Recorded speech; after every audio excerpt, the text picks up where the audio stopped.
Good morning all of you. Nandisari classes में आपका स्वागत है। आज हम कक्षा 11वीं का जो हमारा टॉपिक चल रहे थे पुष्प के बारे में कल हमने 9 टॉपिक पढ़ लिए थे। आज हम 9 के बाद 10, 11, 12, 13, 14 इन टॉपिक पर चर्चा करेंगे। 10वां है हमारा बाह्य दलपुंज, फिर 11वां है दलपुंज, ठीक है, फिर 12वां है परिदल और 13वां है पुगम और 14वां है जायंग अथवा स्त्री केसर। ठीक है, इन आज के टॉपिक हमारे कितने हैं? 5 टॉपिकों पर चर्चा करेंगे। तो बाह्य दलपुंज क्या होता है? पुष्प का सबसे बाहरी चक्र। आपने देखा होगा पुष्प की वह आकृति, बाहरी आकृति जिसमें जो पुष्पासन होता है उसके जस्ट आप देखेंगे ऊपर जो पंखुड़ियां होती हैं पुष्प की जो समूह में रहती हैं उसे बाह्य दलपुंज कहा जाता है। आपने गुलाब का देखा होगा, लोटस का देखा होगा, ठीक है, गुड़हल का देखा होगा, गेंदे का देखा होगा। जो पुष्प की पत्तियां होती हैं, जो समूह होता है उसे बाह्य दलपुंज कहा जाता है। वही कहा जा रहा है पुष्प का वह सबसे बाहरी चक्र तथा अनेक इकाइयों का बना होता है यह। ठीक है, प्रत्येक इकाई को बाह्य दल कहते हैं। प्रत्येक इकाई को क्या कहते हैं? बाह्य इकाई। पूरा जो सर्किल में लगा होता है उसे एक इकाई कहा जाता है और ऐसी कई इकाइयाँ रहती हैं तो ये इकाई को बाह्य दल कहा जाता है और उनके समूह को बाह्य दलपुंज कहा जाता है। यह निम्न प्रकार से किया जा सकता है। नंबर 1 आपका संख्या। जब बाह्य दल अलग अलग होते हैं, जब बाह्य दल कैसे होते हैं? अलग अलग होते हैं, तब इनको, ठीक है, गिनना सरल होता है। जब बाह्य दल अलग अलग होते हैं तो हम इन्हें आसानी से गिन सकते हैं। लेकिन जब वह परस्पर जुड़े होते हैं तब इनके मध्य सिराओं की संख्या गिनते हैं। कैसे गिनते हैं? देखिए, नंबर 1, ठीक है, जन आपका सजन, यानी ये निम्न प्रकार के होते हैं। ठीक है, कितने निम्न प्रकार के? 2 प्रकार के। पहला पृथक बाह्य दल। जब बाह्य दल, जो पृथक बाह्य दल होता है यहाँ आपका पेलोस, ठीक है, पल्स।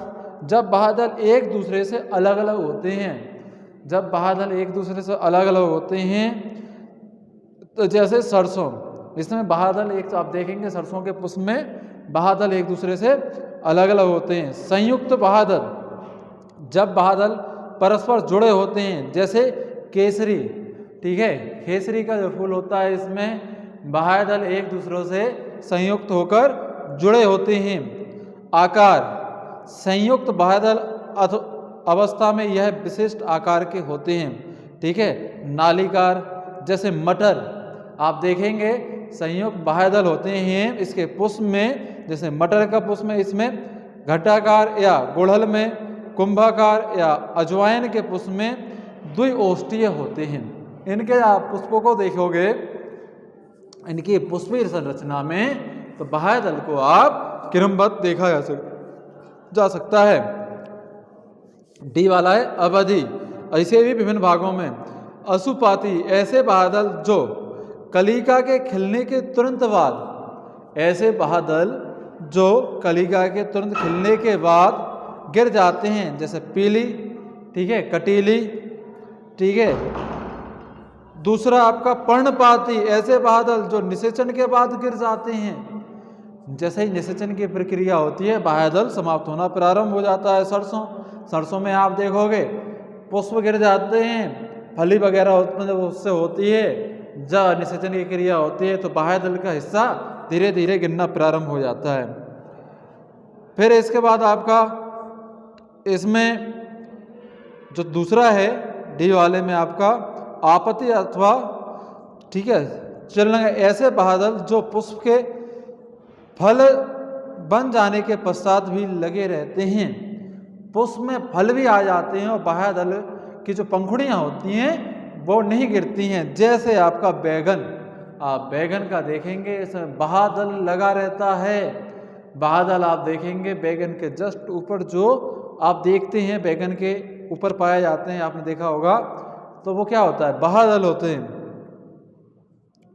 रूपांतरण, देखिए रूपांतरण में दलाभाग। जब बाह्य दल दल की तरह कई इकाइयों में होते हैं, जैसे डेल्फिनियम, बाह्य दल पुंज रहता है, वो दलाकार में बदल जाता है, पुष्प ही जैसा लगता है, जैसा आपका डेल्फिनियम का जो फल होता है उसका बाह्यदल उसके संयुक्त रूप से रहता है, ठीक है। पेपस अथवा बाह्यदल रोम, जब बाह्यदल पतले रोमों का एक गुच्छा बनाते हैं, जैसे सूरजमुखी में आप देखेंगे बाह्यदल एक दल का गुच्छा बनाते हैं, ठीक है।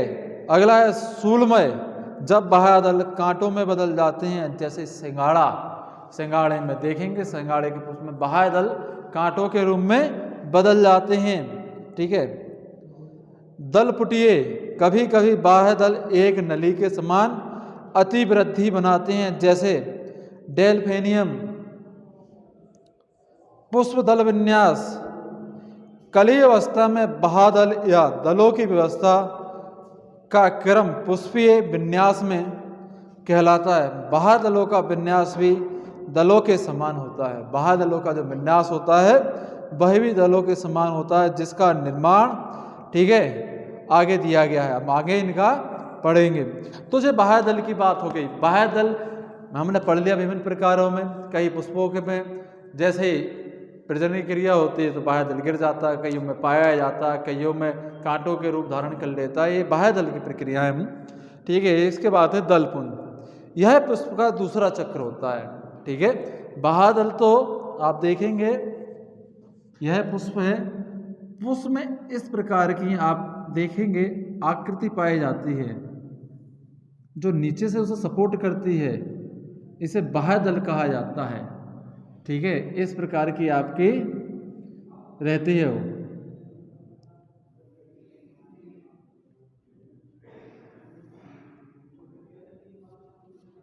यह बाह्यदल, ठीक है, यह बाह्य। और फिर इसमें आप पुष्प की पंखुड़ियां लगना प्रारंभ होती हैं,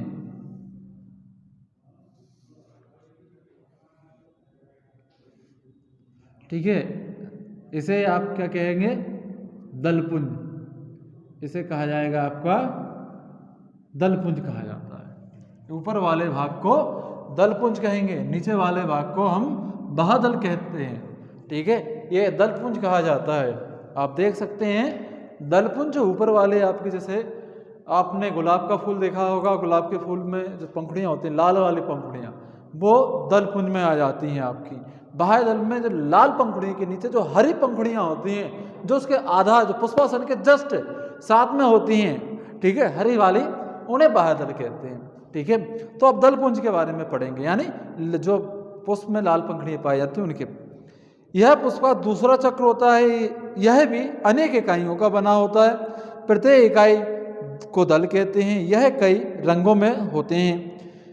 जब हरे होते हैं तब यह बाह्यदल कहलाते हैं। पुष्प के दलों का अध्ययन निम्न प्रकार से किया जा सकता है। संख्या, जब दल अलग अलग होते हैं तब इनको सरल दल से गिना जा सकता है, और जब यह परस्पर जुड़े रहते हैं तब इनकी मध्य सिरिकाओं की संख्या गिनते हैं। तब इनके के जुड़े रहते हैं तो मध्य सिरिकाओं की संख्या क्या करते हैं, हम गिनते हैं। जैसे देखा बी वाला है संजन में अलग भागों में बांटा जाता है। इन्हें कितने भागों में, 2 भागों में बांटा जाता है। संजन कौन कौन से, पृथक दली, जब दल एक दूसरे से अलग होते हैं। सरसों में वही सरसों वाली बात आ जाती है, सरसों के पुष्प में आप, इसमें क्या होते हैं, दल अलग अलग होते हैं। संयोग दली जैसे सूरजमुखी में, ठीक है, जब परस्पर जुड़े होते हैं। आकार, ठीक है।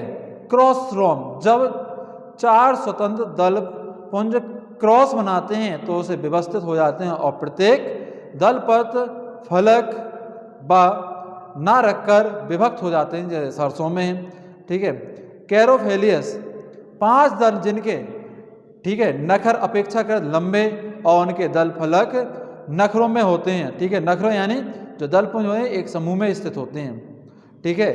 गुलाबवत, जब 5 या अधिक पृथक दल जिसमें नखर या दल फलक भाग में स्पष्ट नहीं होते हैं, जैसे गुलाब का रहता है, ठीक है। घंटाकार, 5 दल जुड़कर घंटे के समान रचना बनाते हैं, जैसे कसुकुटका, ठीक है। ये कसुकुटका एक पुष्प होता है, आप पुस्तक में देख सकते हैं, ठीक है। नलिकार, इसमें संयुक्त दल पुंज जो नली के समान आकृति बना लेते हैं, सूरजमुखी, ठीक है। बिंब पुष्प, इसका कीपा आकार, संयुक्त दल पुंज जिसका आकार कीप के या ग्राफ, ठीक है, ग्रामोफोन के रूप में आकृति बना लेते हैं। जैसे जिसे हम, जैसे इसका एक पुष्प है, ठीक है, आइपोमिया, इसका चक्राकार, ऐसा जो संयुक्त दलपुंज जिसमें जो रहता है चपटा और वृत्ताकार एक दल रह जाता है, मटर कुलिये, ठीक है। इस प्रकार विभिन्न प्रकार के विन्यास में दलपुंज पाया जाता है। अलग अलग पुष्पों का आप देख सकते हैं, सारे पुष्प, मटर का, गेंदे का। इसके बाद आता है परिदल, ठीक है। आपका परिदल क्या होता है, देखिए परिदल जब पुष्प में बाह्यदल और दल के मध्य कोई भेद नहीं होता है, दोनों एक से होते हैं संयुक्त रूप से, उसे परिदल कहा जा। रंग समान होते हैं, ऐसी दशा में दोनों को अलग अलग, ठीक है, अलग अलग पहचानना कठिन होता है। तब चक्र को की जो परिदल है यह अनेक इकाइयों का बना होता है, इसी इकाई को परिदल कहते हैं। इसका अध्ययन निम्न प्रकार से किया जाता है। इनका भी अलग अलग भागों में संख्या, ठीक है, सृजन और प्रकार। इसके बाद आता है पुगम। पुगम पुष्प का तीसरा चक्र होता है, ठीक है।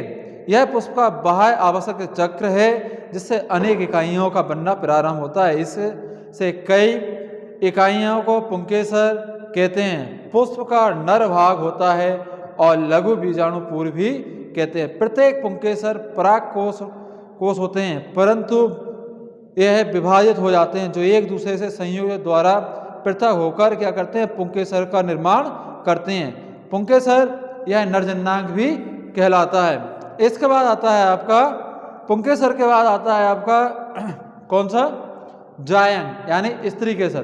पुंकेसर अलग अलग पुष्पों में अलग अलग होता है, कईयों में एकल होता है, कईयों में संयोग में होता है, ठीक है। इसके बाद आता है आपका जायंग या स्त्री केसर। यह पुष्प का चतुर्चक्र होता है। पुष्प में आंतरिक आवश्यकता चक्र है। यह पुष्प का मादा भाग है, ठीक है, जिसमें अंडप, इसी को अंडप भी कहते हैं। यह भी विभिन्न भागों में अंडप की संख्या, अंडपों की संख्या के आधार पर जायंग भी निम्न प्रकार के होते हैं। कौन कौन से आपके, एक अंडपी, ठीक है, द्वि अंडपी, त्रिअंडपीय, चतुष्अंडपीय, पंच, ठीक है, बहुअंडपी, अंडपों का संयोजन और विषम अंडपी या युक्त अंडपी, कोष्ठो अंडपी, द्विकोष्ठो अंडपी, त्रिकोष्ठी अंडपी, चतुष्कोष्ठी अंडपी, पंचकोष्ठी, बहुकोष्ठी और बीजांड विन्यास अंडपी। इतने भागों में जो जायंग या स्त्री केसर होता है उसे भागों में बांटा जाता है। इसे विभिन्न जिनम्स, भित्ति, अक्षीय, ठीक है, इस आधार पर इन्हें बांटा जाता है। तो ये स्त्री केसर, पुंकेसर के बारे में हम पढ़ चुके हैं। पुष्प के बारे में अब हम कल बीज के बारे में पढ़ेंगे, या फलों का जो फल के बारे में, फल के बारे में पढ़ेंगे, फिर फल से बीज के बारे में पढ़ेंगे।